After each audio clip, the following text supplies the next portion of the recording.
ശബരിമല സ്വർണ്ണ കവർച്ചയിൽ കോൺഗ്രസിനും കുരുക്കുമുറുകുന്നു.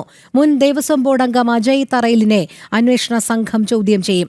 ശബരിമലയിലെ കൊടിമരം പുതുക്കിയതിലും സ്വർണ്ണ കവർച്ചയിലും അജയ് തറയിലിന് നിർണായക പങ്കുണ്ടെന്നാണ് വിലയിരുത്തൽ. അറസ്റ്റടക്കമുള്ള നടപടികളിലേക്കും അന്വേഷണ സംഘം കടന്നേക്കും.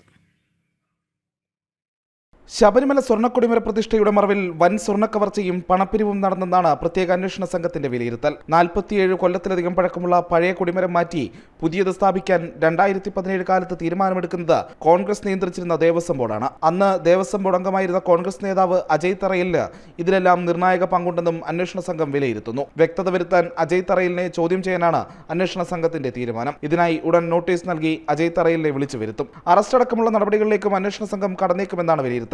കോൺക്രീറ്റിൽ നിർമ്മിച്ച പഴയ കൊടിമരം തടി കൊണ്ടുള്ളതാണെന്നും ചിതൽ കയറി അടിത്തറയ്ക്ക് ബലക്ഷയമുണ്ടായെന്നും ഭക്തർക്കിടയിൽ പ്രചരിപ്പിച്ചും അനുകൂലമായ വിധത്തിൽ ദേവപ്രശ്നം നടത്തിച്ചുമാണ് കൊടിമരം മാറ്റാനുള്ള നീക്കം നടന്നത്. പഴയ കൊടിമരത്തിലെ അഷ്ടദിക്പാലകരടക്കമുള്ള പല സ്വർണ്ണവസ്തുക്കളും നഷ്ടമായതായാണ് കണ്ടെത്തൽ.